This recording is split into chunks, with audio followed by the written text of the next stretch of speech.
Rockabye Baby is a nursery rhyme and lullaby. The melody is a variant of the English satirical ballad Lilliburlero. It has a Roud Folk Song Index number of 2768. Lyrics: the first printed version from Mother Goose's Melody, has the following lyrics: Hush-a-bye baby, on the treetop, when the wind blows, the cradle will rock. When the bough breaks, the cradle will fall, and down will fall baby, cradle and all. The version from Songs for the Nursery contains the wording, Rock-a-bye, baby, thy cradle is green, father's a nobleman, mother's a queen. Alternate lyrics as shown in the Real Mother Goose published in 1916, Rock-a-bye, baby, thy cradle is green. Father's a nobleman, mother's a queen. And Betty's a lady, and wears a gold ring. And Johnny's a drummer, and drums for the king. The most common version used today is, Rock-a-bye baby, on the treetop, when the wind blows, the cradle will rock, when the bough breaks, the cradle will fall, and down will come baby, cradle and all. Origins and development: various theories exist to explain the origins of the rhyme. One identifies it as the first poem written on American soil, suggesting it may date from the 17th century and have been written by an English immigrant who observed the way Native American women rocked their babies in birch bark cradles, which were suspended from the branches of trees, allowing the wind to rock the baby to sleep. A difficulty with this theory is that the words appeared in print first in England in c.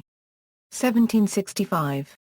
In Derbyshire, England, local legend has it that the song relates to a local character in the late 18th century, Betty Kenny, who lived with her charcoal burner husband, Luke, and their 8 children in a huge yew tree in Shining Cliff Woods in the Derwent Valley, where a hollowed-out bough served as a cradle. However, this late 1700s date is incompatible with the poem's appearance in print c. 1765.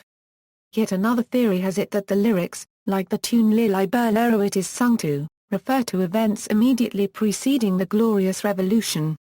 The baby is supposed to be the son of James 7 and 2, who was widely believed to be someone else's child smuggled into the birthing room in order to provide a Roman Catholic heir for James.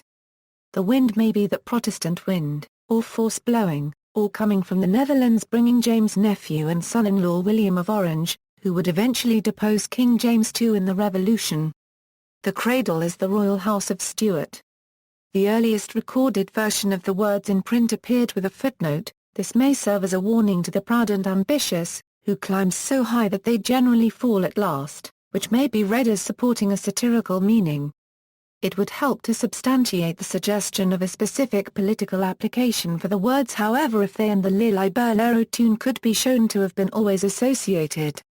Another possibility is that the words began as a dandling rhyme, one used while a baby is being swung about and sometimes tossed and caught. An early dandling rhyme is quoted in the Oxford Nursery Rhyme Book, which has some similarity: catch him, crow. Carry him, kite. Take him away till the apples are ripe. When they are ripe and ready to fall, here comes baby, apples and all. Publication: the words first appeared in print in Mother Goose's Melody, possibly published by John Newbery in the 18th century, which was reprinted in Boston in 1785. Rockabye as a phrase was first recorded in 1805 in Benjamin Tobart's Songs for the Nursery.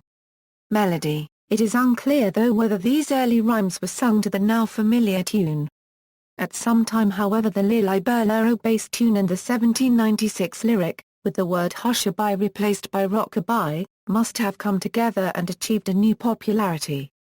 A possible reference to this re-emergence is in an advertisement in the Times newspaper in 1887 for a performance in London by a minstrel group featuring a new American song called Rock-a-bye, Moore and Burgess Minstrels, St. James's Hall today at 3, tonight at 8, when the following new and charming songs will be sung. The Great American Song of Rock-a-bye. This minstrel song, whether substantially the same as the nursery rhymes quoted above or not, was clearly an instant hit. A later advertisement for the same company in the paper's October 13 edition promises that the new and charming American ballad, called Rock-a-bye, which has achieved an extraordinary degree of popularity in all the cities of America, will be sung at every performance. If this is, in fact, the same song, then this implies that it was an American composition and already popular there. An article in the New York Times of August 1891 refers to the tune being played in a parade in Asbury Park, New Jersey, and clearly by this date the song was well established in America. Newspapers of the period, however, credit its composition to two separate persons, both resident in Boston. One is Effie Canning, later referred to as Mrs. Effie D. Canning Carlton, and the other the composer Charles Dupay Blake. References.